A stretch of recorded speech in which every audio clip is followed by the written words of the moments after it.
Welcome back to the Four Podmen, the wrestling podcast we bring you each and every week on the Dynamo Podcast Network. Head over to YouTube, smash that subscribe and bell notification button. Audio versions of the show are available through Spotify. And if you'd like to contact the show, we're on Twitter at @TPodmen, or you'll get us on Facebook, the Four Podmen. Joining me tonight, making his return to the Podmen. It's been a while, from the court, Carl King. Wow, how are we doing, Carl? Oh, good, gentlemen. Good to see us again. Brilliant, great to have you on. Also joining me, as always, on these wrestling shows, we're practically the Legion of Doom at this stage, me and this man. Ian Kelly, how are we, Ian? We're maybe the Heart Foundation, even, you might say. But now I think we're more the Road Warriors at this point. I'm very well. This is probably the happiest you're going to see me tonight, yeah? We'll see how it goes. Well, what we're doing is, it is Survivor Series season, as we say, and when these big four come around, we like to do a little few look back episodes where we look back at matches within the big four that kind of define the true history. So tonight we're going to take a look back, of course, at Survivor Series 97, Brett versus Shawn Michaels, known as the Montreal Screwjob. A tough watch, I'm sure, for most of us. Look, we'll get to it and we'll see how it goes. Man, any thoughts before we get into it? Always a tough watch. Always a tough watch. Yeah. But look, I'm a professional. I'm so you are too. So let's do this. Let's do this. Let's take it on the chin. Ian, what do you think? I've been doing. You know what? It is what it is at this point. This is nearly our dark side of the ring episode, really, isn't it? When you think about it. Yeah. And then I was watching it and I was really upset. I think what people should do if they're gonna watch it though, and taking away the screw job, just actually watch how good the match is. And I think that's what we can have some fun with this, because of what happened after, the fact people forget that like 5 years earlier they had an absolute phenomenal match at Survivor Series 1992, and then obviously they had the Iron Man match at WrestleMania, 96, WrestleMania 12, and then they had some like great matches on Coliseum Home Video, which were basically dark matches, ladder match and everything. So it's like this is probably the most different match they've had. So it shows how good these two workers were in terms of the match they built. And it wasn't just a straight up catch as catch can type of, hold for hold in the ring. This was like aggressive. And I think one thing to watch out for, I'll say, because I know this match like the back of my hand at this point, is watch how aggressive Brett is in the match. Obviously, it being in Canada. And then watch how snappy Michael's bumps are, on every punch. And then watch a real wrestling crowd, something we probably haven't seen really in a long time. So take all those components and put them together, and it's a good watch along. Yeah. In fairness, they were the perfect dance partners for each other, and in a perfect world when you think about it. Absolutely, we were born to do it. Yeah, we were born to do it together. It was weird today because I did another look back today with another guy, and we looked at Survivor Series 88. The match where they were partners. It was crazy, so it was surreal looking at that even. Yeah. Well, the good news that we can say at the end of the show is that they're partners again. They're good old pals again, which is nice to see. That's true. Right, let's get into the match, so. Let's do it. So give us a countdown. So in 3, 2, 1. Come on. It's loading up. Look at that. John coming out, chewing the chewing gum, looking like the proper asshole that he is at the time in terms of probably both inside and outside the ring, both in character and in personality. I'd say he was up his own hole at that stage. What you'd say? Yeah. He's rocking that European belt like he doesn't give a shit about it. And that kind of weird looking gimp suit that he has on as well. Yeah. I never understood that crap, I have to say. Well, he's a gimp, that's why. Sparkly boy. Huh? Look at that man behind them all watching Brett's back, he was just saying, like, they don't realize the danger that's literally standing behind them with that briefcase, do they? And it ain't China. That is Mr. Rick Rude. A combination of the two even would be scary enough, wouldn't it? Oh, no. Rick Rude alone is one of the most dangerous men ever. When you hear Haku putting you over as a tough guy, notice something. Look, by the way, lads, watch out for the milk that gets thrown over Shawn Michaels' face here momentarily. But watch how Shawn just literally laps it up and is not afraid of the heat. Like, he knows shit's coming his way. The camera's on him, so he doesn't care. Top of his game. But he's still afraid a little bit because you can see him looking back. He's like, shit, what's coming my way? He thought someone would probably jump at the barrier. Yeah, he's turned around here just to make sure. But look, he grabs that flag. See the milk? Yeah. Takes it off. Takes it off like a true heel. Look how close the fans used to get to. Isn't that mad how close they are? Yeah, they used to get so close, didn't they? Yeah, and the intensity of the atmosphere around this match as well there, and yet they're on top of them, they could reach out and just grab them, I hope everyone is watching this live and just put the volume up for a moment there while you're there, just to see how incredible this is. And here comes Michaels now with the disrespect of the flag. Imagine someone doing that to the American flag. Yeah, there'd be more there, wouldn't it? In America. Oh, it'd be cancel culture. Well, if it happened in 2021, you couldn't do this in 2021. No. This would never reach. This would never reach the screens of Peacock. No, and there he goes with his little pumping, and yeah, I mean that HBK. There's a guy holding a HBK poster, and he's even giving them the finger over what he's doing. I mean, that's crazy that it's actually still written, isn't it? Look at Michaels messing with the ring announcer with the flag. He was the biggest wind-up merchant, wasn't he? Generation X American Hero. Man, how good were the Hart Foundation in getting? Here comes Jesus Christ, the shoulders on Brett at that point. He's a specimen, isn't he? Forget about the shoulders. Look at the chap walking behind him, talking about shoulders. I know. Look at the two chaps walking behind him. Jesus good Lord. Oh, yeah. I loved the Hart Foundation. I really, really did love that. That was great. That was Brett walking out there going, I've had about enough of this disrespecting of the flag. Get me in there quick. Have you ever seen look at the shape of the anvil even? My God. But can I just say, have you ever seen a man, you see the way the leather jacket's on Brett there, and he was considered the smaller wrestler. The fucking size of that. He's a big lad. Imagine those three lads coming for you legit. Like. There's a little Blade at the sun there holding the flag. It's twice the size of It's off his bed. That's what that's off. Now, if you ever want to hear a pop, the ovation was. If you're watching at home and you're watching along, just actually turn up the volume just for yourself, just to hear the pop here. It's, I mean, have you ever seen a more just a more determined look? Look at that. Like that looks like he's ready for a UFC fight, right? You know what I mean? This is just. There's something incredible. There's magical times. There's something really cool as well about those small entrance ways still, isn't there?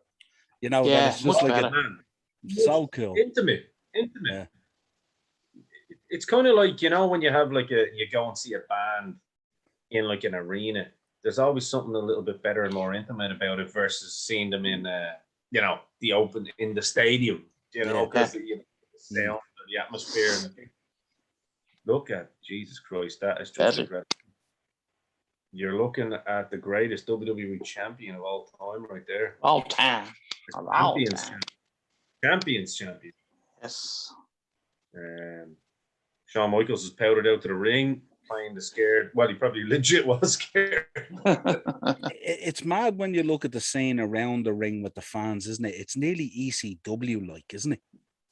Yeah, well, that was the 90s had a certain culture, didn't it? That had elements of the 70s and the 80s of the stories that we hear about. but in such a larger scale, right? But there's literally not a fan there that doesn't have a poster. Like, it's crazy. Like, No. the intensity of it. Or a flag or something. I have to say, I'm a huge mark for those foam hands. I love those foam hands. They're so cool. Aren't they? I just think they're awesome. Look at that kid. That kid is probably a hockey player for the Montreal Canadiens now. He's probably still has them.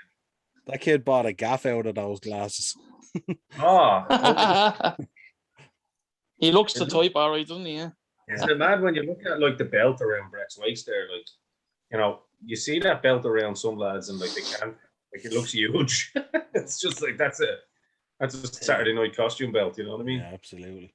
I always prefer them wearing it around their waist, I have to say. Look at Michael's face there. Look at Michael's. That's brilliant. The little scowl of looking around at the fans. But like the thing, you have to give Michael's credit. He played that camera so well, didn't he? Like brilliant heel work. Like look at him. He was top of his game. He was at that stage. Your mom with the hat just wants to kill him. And the thing is, he probably could, but Michael's smart enough not to get close. Jesus, it's mad. I wonder internally what was Michael's thinking at this stage. When you look at Brett standing there, by the way, you can see what people mean about how he had that kind of character that was just cool, right? He stands there just with the hand into the belt, and it's like, I'm waiting for this guy. You know what I mean? To answer your question, what he's thinking internally, I'd say there was fear, legit. Like, you know what I mean? I'd say he was one of those people that could act on impulse. Do you know what I mean? But I'd say there was genuine fear because he doesn't know what's going to happen, whether Brett is actually legit going to beat the piss out of him, or you know, Anvil or Davies. Oh, look at the bumps here. Look at the bumps. Sadly. But that's the thing. That's respect from Michaels for Brett as well with those bumps. You know what I mean? You don't throw your body around just for everybody.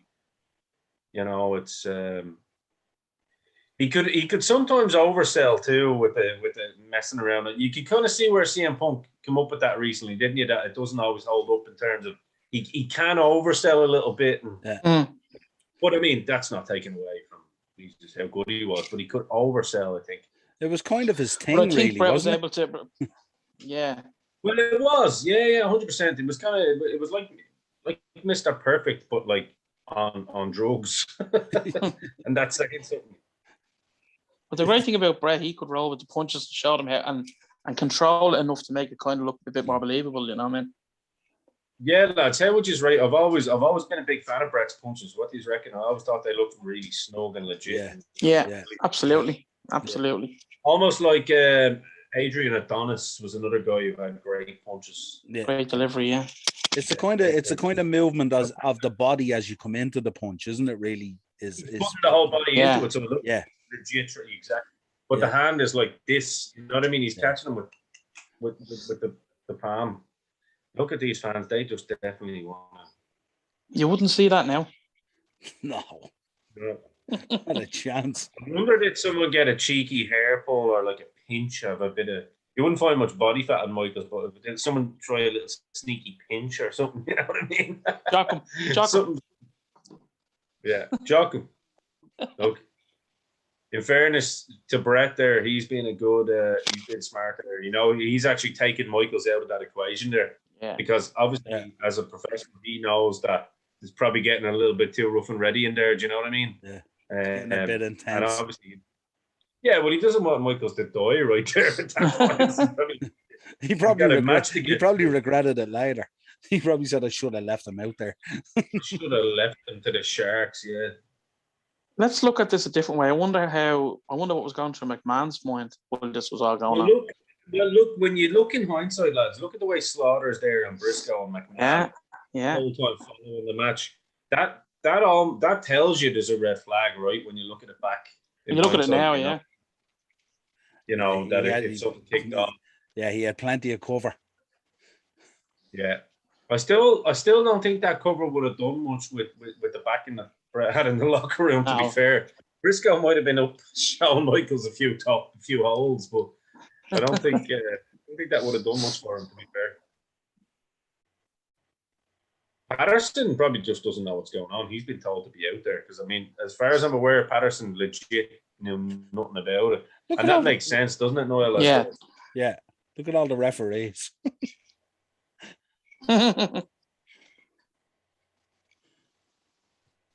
Yeah. When the referees were actually good characters as well, actually, when you think about it. Yeah. This is actually a great fucking match because this looks like a proper brawl. Like, we're not seeing any of this AEW or indie stuff where you see them throwing those little pansy, flailing hands. Look at that. Boom! Straight onto the small in the back. Michaels had no bother throwing his body onto the concrete. They're not even good gym mats, Niall. Like, they're not even good gym mats. There's a little bit of foam in it. Yeah, they're the easy. Like, you see how flimsy they are. Yeah. They're the old school gym mats we had in the 80s. The little thin ones. Definitely, man. Yeah. We had better gym mats in 2002, even. Like, we were broke. Smacking Michaels now back up the walkway. This gets good. I know he goes for a pole driver, doesn't he? And here goes Michaels again. Backdrop. The point you made at the start, Ian, is very valid though. If you go in to just watch the match and you kind of like park the fact as to whether you're a Brett or a Sean fan. No, this is phenomenal. There's so much more to it, isn't there? It's phenomenal. Yeah. And it's amazing when you hear the lovely little suplex on it. Look, boom. Oh. But isn't it nice, Niall? You can see how Brett evolved with the business as well. Look at Michaels talking to him there. Brilliant. Kayfabe talking, just letting him know what's going on. Isn't it nice that Michaels punching Patterson? Jesus. Oh, beautiful. Whoa, what the fuck? What you do that for? Whoa, come on. Sean was probably dying to do that. Shawn Michael, what you do to me?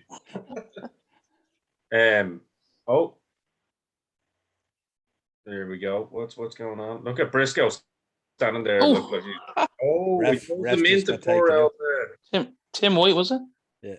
Oh, Tim White soon to make an appearance on Dynamo's doesn't, by the way. Nice. It looks good. Excellent. Exclusive here. I think Brett hit someone a good shot. Oh, do you know what it was? There was some snap with Brett's movement when he threw something in, wasn't it? It looks like that looked like he just fucked him over, like you know what I mean?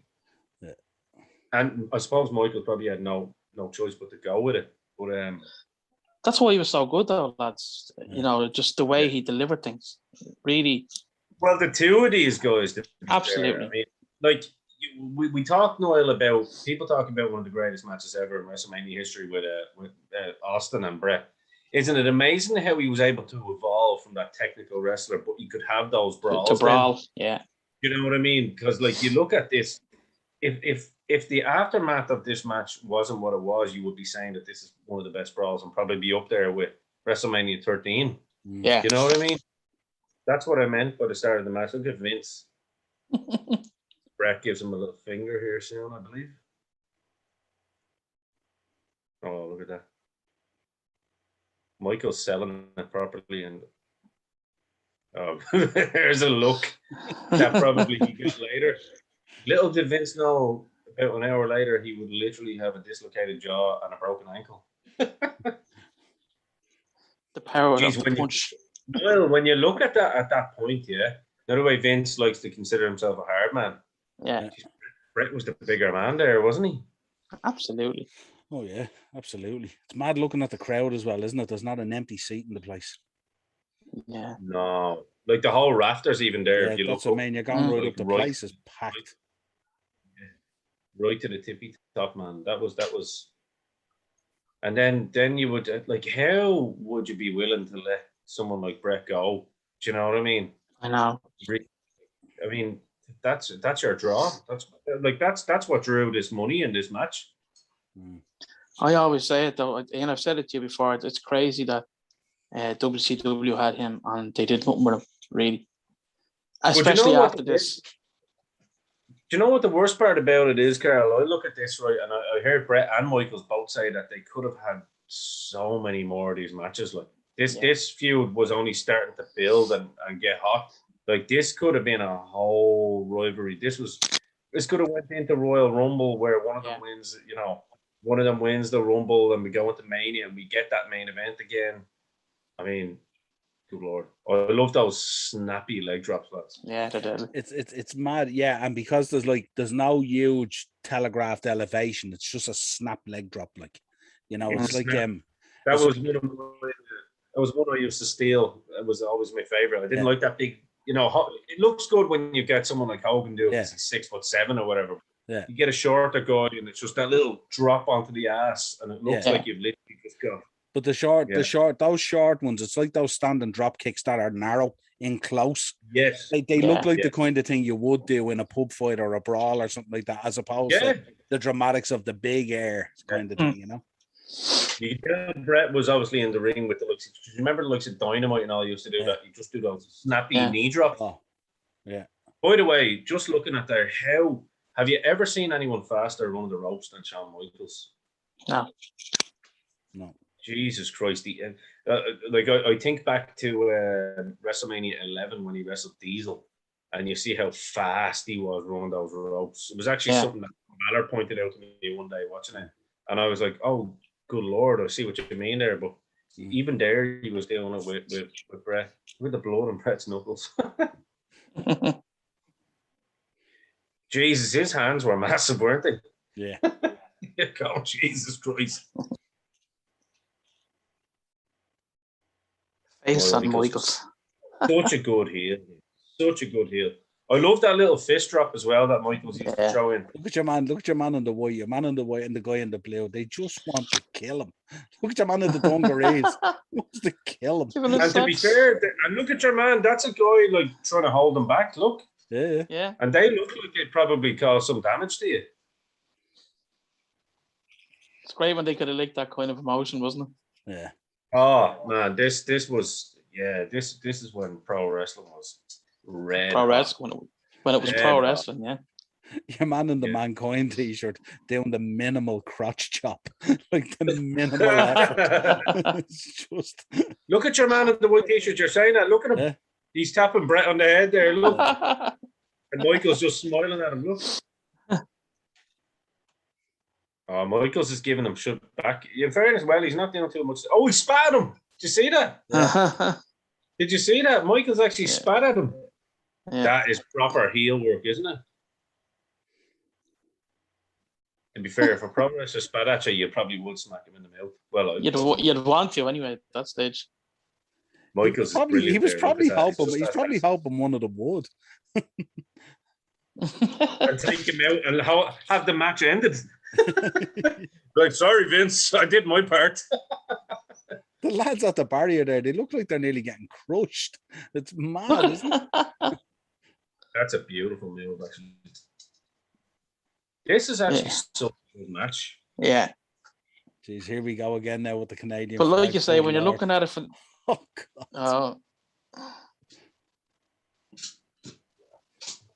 Oh, jeez, he's trying to stab him. Rookie mistake there. You using the broken end, huh? How good was Brett? How good was Brett selling though on a practical level? When he sold and made it look like it legit hurt, didn't he? Like holding the neck there, gasping for air. Look. Well, he always made people look great, you know. Well, he just made things look believable. You know what I mean? That's it. Yeah. Yeah, very believable. Like just like they're like holding his nose there. It's like, fuck, you got me. But you need that, don't you, to get us fully invested and immersed in the match. That's what you need. Like, you know, that's what we don't have at times. Yeah, no, it was a fantastic. Yeah. Two incredible athletes. Very, very little of it nowadays. Yeah. Michaels with a very weak double axe handle there and got a Brett on the shoulder, and you had to go down selling it. You got the distance. The way he took him down there, see that? Yeah, it was kind of nice. It was. It was. I mean, I do personally and rough.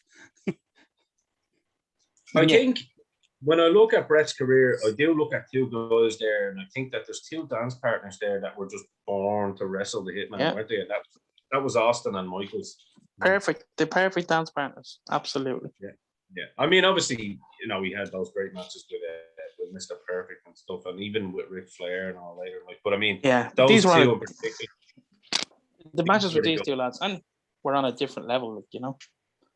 Yeah, this is just phenomenal. I'm enjoying this as well. I hope all the Bob Men listeners are enjoying this because they're probably expecting Dynamo to come on and be very hateful here. But like, I'm just looking at this match for what it is. You set the scene correctly, and you see. So in fairness, so I think that's where you were able to enjoy it. You know, what do they say? Time is a great healer. Absolutely. Well, if Brett can forgive, if the two boys can make up. Yeah, well, who am I to stop? Sure, like I have a lovely picture with me, and then this is with Shawn Michaels. And before he super kicked you. Man, I'd have boxed the head off and would just stop. I'd have been that guy in the front row. Yeah. I'd do nothing. No, I'm only kidding. Those kicks from Brett as well are the equivalent of his punches as well, aren't they? They're just excellent. Like everything is just snappy. All the boys that came out of that stampede, like everything was just snappy. Do you know what I mean? It was real crisp. Oh, like they didn't do anything that didn't make sense. No. You know what I mean? No energy was wasted. Exactly. Like even when you look at a move, say like side Russian leg sweep, which we'll probably see later on, some people go, "Oh, that doesn't really make sense, a side Russian leg sweep." But look, Brett's trying to get the win. He knows that let's get the win here. Let's get a pin involved. But side Russian leg sweep, for example, when you look at someone like Brett do it, it was that snap into it. You know what I mean? Yeah. Like, oh shit, he probably could take you down. Like, look at those kicks to the knee. But Michael's selling it though. Look how Michael's selling it. Struggling. If only Bill Goldberg knew how to do this, maybe Brett would fucking still be wrestling as well. Well, it would have been for a couple more years anyway. Watch this. Sean. Look, see the way Sean grabs the leg? Yeah. That stops Brett from breaking from basically his whole head smacking. And then Goldberg decided to just let him drop. Look at Sean selling, man. Look. Oh man, he really is one of a kind. He really is one of a kind as well, Michael, isn't he? He is. He is. You know, as I said, these two boys were just made for each other, like in terms of in-ring work.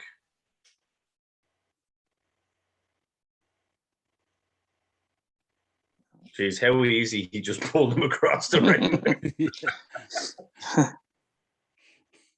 It's an interesting one, isn't it? It's just like a ragdoll. That one, lift up the leg and give him a punch to the inner knee, like. Oh, and it looks like it will hurt. Yeah, but how'd you even come up with that, like? But that's different level of thinking, isn't it? Because like if you did actually have someone just throw a dig into the inside of your knee, that would fucking hurt. Absolutely. I certainly don't want to try it. Maybe I'll try it on someone, but I don't want to be the recipient. Look how worn those boots are, Brett. Look, that's like the old veterans now. You can see up close there, Brett's boots. Like they've seen better days, but like that's his boots. Look at Sean selling here. I always remember this. I think his selling is fucking phenomenal. Look at his face. Well, he wanted to make it a good show as well, I'd say. It's not a case that he just turned up, you know. Well, I think out of respect for Brett, like he'd always, you know, he was always going to give him a good match, but also probably out of listen, if Michaels is in there selling for Brett, like, you know, you're going to give the whole game away, and he's probably going to end up pretty hurt in the match. Yeah, I think when you're in there with Brett as well, you're not going to get away with that less than 100% anyway, are you? But that's what I'm saying. You're going to end up hurt. He's going to know something's up, you know, because he was already suspicious anyway, wasn't he? Because the wife was suspicious. So, of course, he's going to be like, well, you're really going to do that to me, huh? There probably would have been a few snug headbutts in there.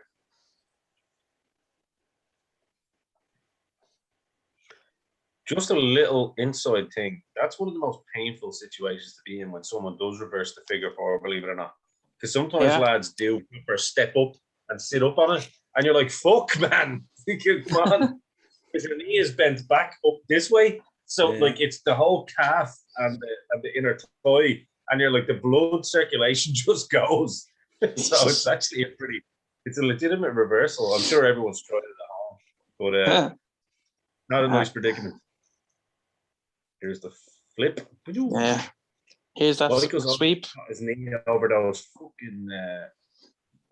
There we go. See what I mean? Side Russian leg sweep makes sense because it looks legit. It's just the timing, isn't it? It's the way he snaps them. Yeah. Just two master craftsmen, weren't they? Oh, even the way you did that, yeah. Yeah. I find it crazy that these guys were considered small for the business, like especially Brett, because you can see how thick he is. Like he was bigger than Sean, wasn't he?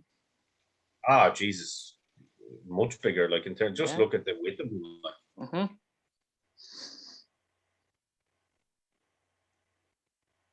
The legs tell the story. Do you know what I mean? Sean was just always a great nick. I mean, he was a big guy, but I mean, he was super. You never go to the top. Oh, there we go. This is the lamb being led to the slaughter.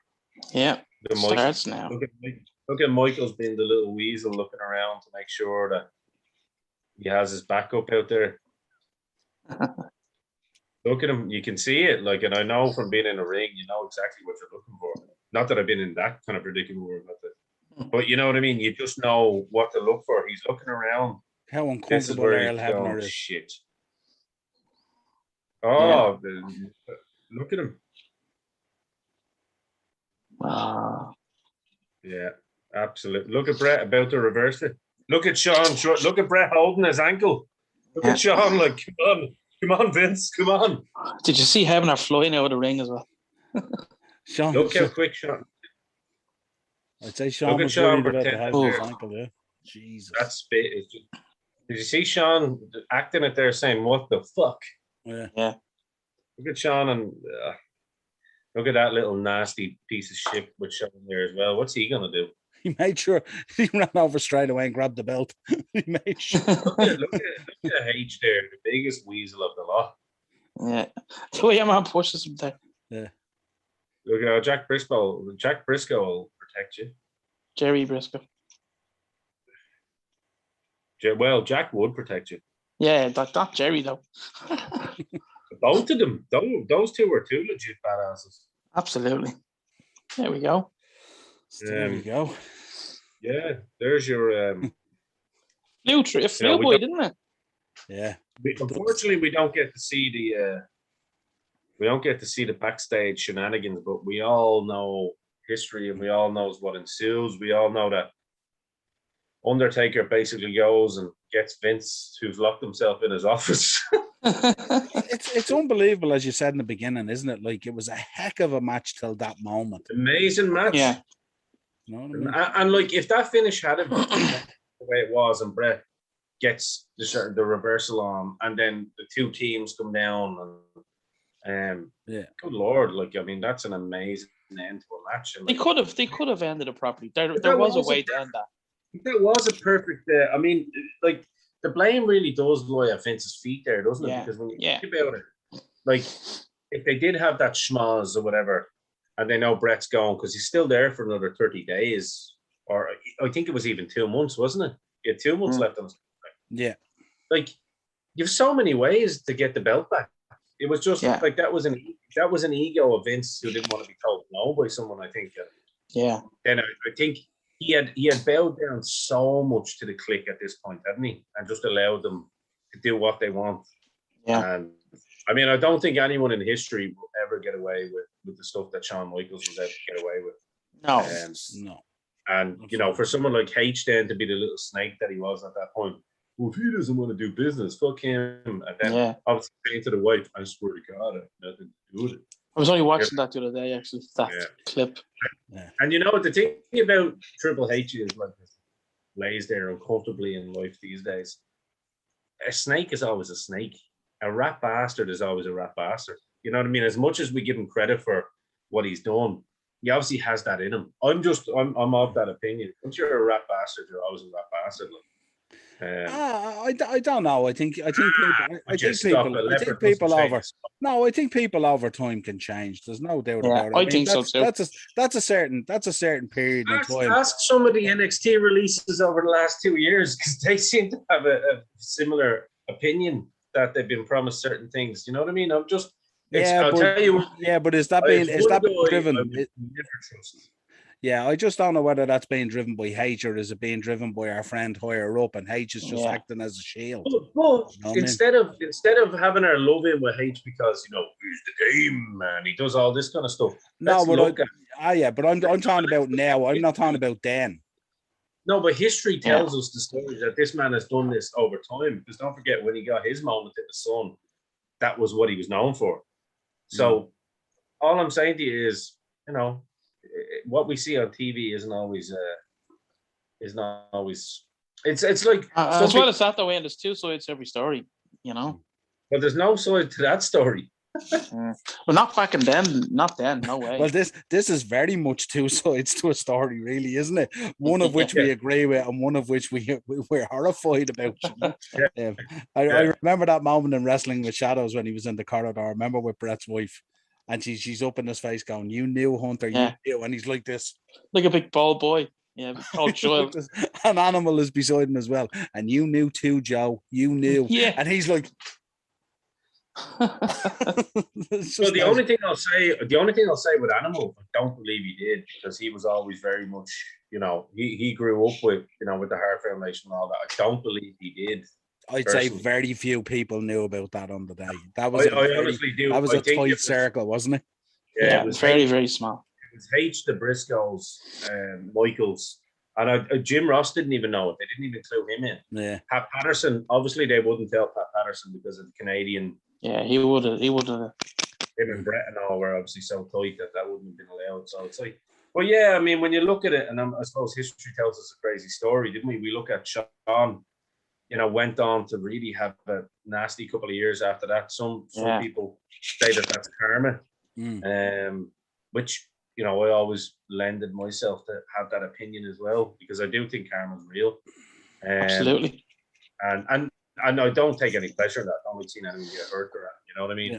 Yeah. But I do think karma's real. I think, look, I've yet to see H get his karma, but I don't know. Maybe he's right. Maybe he has changed, but I don't believe so. I think the way things are going from now, he's no power in that company now. He's no pull. Do you know what I mean? Well, the only thing I'll say about H is I like what he's doing with what he's trying to do with the business these days. You know what I mean? I like he's always got me respect of what he's achieved in the ring, and I think that old school mentality of what he's done is. But let's be fair, he's stepped on a lot of people to get to where he is today. Eventually marrying the boss's daughter will definitely lend itself. I'm sure if Stone Cold and some of those kind of old school guys as well had a married Steph, we'd probably see something similar. So exactly, it doesn't. If anyone married Stephanie McMahon, they would have been doing the same, but maybe not to the extent that H did. But it still would have got that. Everyone would have been like, "Oh yeah, he married the boss's daughter." Like, no matter who did. I suppose I have to pull myself back here a little bit.